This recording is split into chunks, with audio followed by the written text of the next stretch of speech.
Rolling. All right, guys, I thought I'd give you a quick update on what I've been doing while I've been waiting for a glass guy to come by and put this glass in after the rear axle broke and ended up shattering this glass. I went ahead and I cleaned this windshield, the rear window glass channel out real good, and I painted it. Got my light blue, that's the factory interior color, and the dark blue metallic, that's the factory external color. So I got the channel all prepped real good. But this package tray itself, it's just got a lot of weird holes in it, and of course it's got some surface rust. I mean, it is 40 years old, so it just isn't looking the best. So I thought I'd make an aluminum cover that covers all this, and so I'll show you how I did it. I made it out of 3 pieces here. So I've got some corner pieces here, and I've got my large center piece here. Now I put a notch in it so that whenever it's around the roll bar, it fits up nice and tightly, but I kept one side straight, and the other side, when it interlocks, will go around the roll bar, and so it makes a real nice fit going around the roll bar. Now, one of the things I did was just the simple stuff. I went over to the bead roller and used a flanging die, and I put a step in it so that the panels fit real nice flush to each other. And then to attach them, I used riv nuts. So riv nuts, just like a pop rivet, except it's a little thicker and it's got threads in it, so you can put fasteners in it.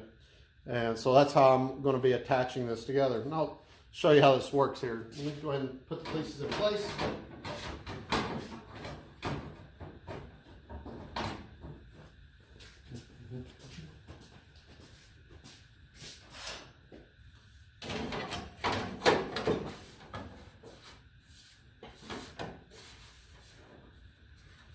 All right, now this panel here, I designed it to be put in from the inside. So I'm going to simulate it going in from the inside right now.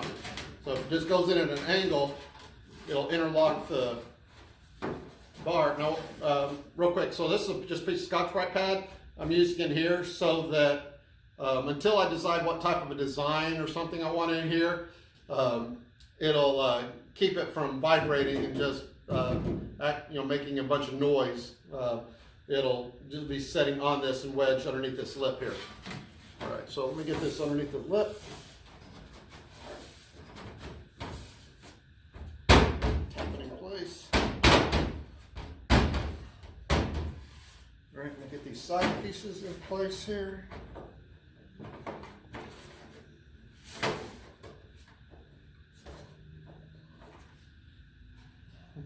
Again, you just use a screw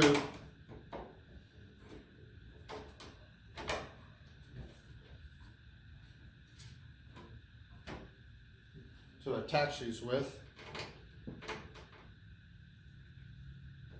I think I get alignment just a little bit better here.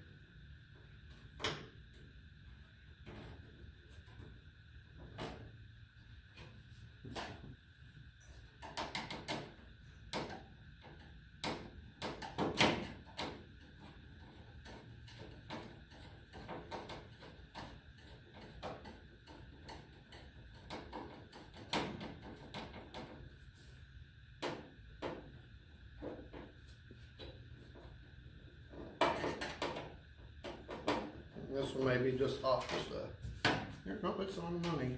Gotta get the screw started right.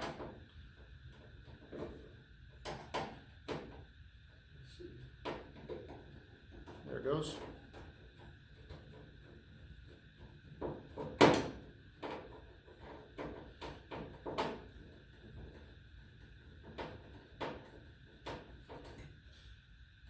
It makes for a nice attachment method. Again, so some of it is removable. Now this other side, seeing how you already see how it is, I'm not going to bother attaching this. I'm going to take everything back apart and I'm going to paint these roll bars. This roll bar I put in the early 90s, and I never painted it then. And then I sold the car a long time ago, and bought it back, and all the owners in between never did paint it, so about time it got painted. But anyways, so the basic way I did it, like I said, is just paper template to make my pattern. I got a design where it interlocks with each other and fits nice and tightly around the roll bar, so it looks real clean. It's removable. And again, I'll probably put some sort of logo here in the middle, the Streeters Powerhouse logo or something. I'm not real sure yet what I want to do with it. I may do it in a bead roll, may etch it, not real sure. But anyways, that's how that was. I did that, and it came out really cleaning that up, just making it look a lot better. All right, so I thought I'd show you some detail work. In the video I was mentioning doing some flanging die to make something fit better, make it flush. So if you just put a piece of material on top of another, you've got a step here. So they make a flanging die so that you'll put an offset in this piece of metal, and then this one here will be flush going across the top. Now this flanging die in a bead roller looks like this. You just got a male and a female that's stepped here, and you set it for the thickness of your metal, and then you can just run it through. Hang on a second, here we go.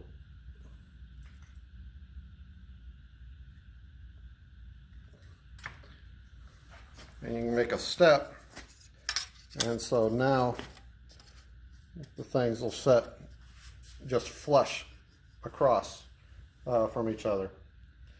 And that's all it is about doing step. You can also use this die for something else. You can make a raised panel out of it. A lot of uses for these dies here. They make them in different thicknesses, and you can change the offsets between them. There's a lot of different options for doing stuff. But that's what I'm talking about whenever I was using a flanging die, to make that step right there so that you have a flush fit between your panels.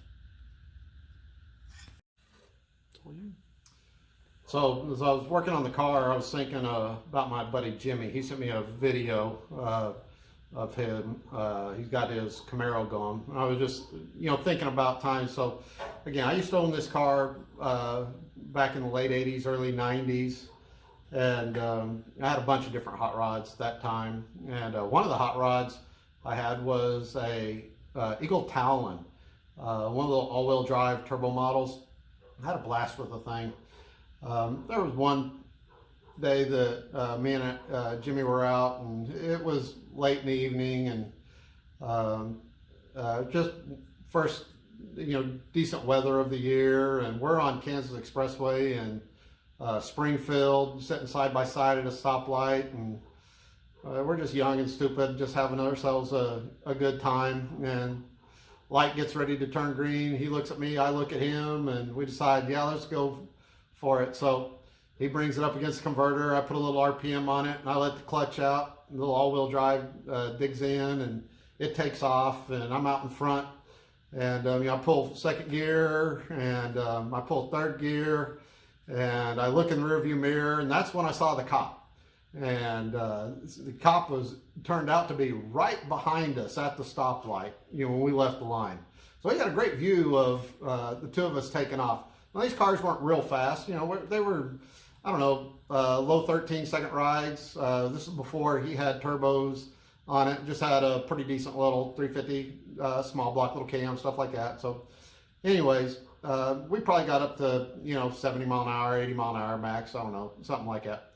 Anyway, so cop pulls behind me first, and motions for me to pull over. So I make a left turn off Kansas Expressway onto a side street. I pull over and stop. But the cop didn't come behind me, so he takes after Jimmy, and I pull over and wait. And it seemed like an eternity I waited. It was probably a matter of minutes. And I had stepped out of my car, and I sat back in the car, and still nothing. Another few minutes goes by, and there's just nothing happening. I don't see a cop, I don't see any other cops, there's nothing.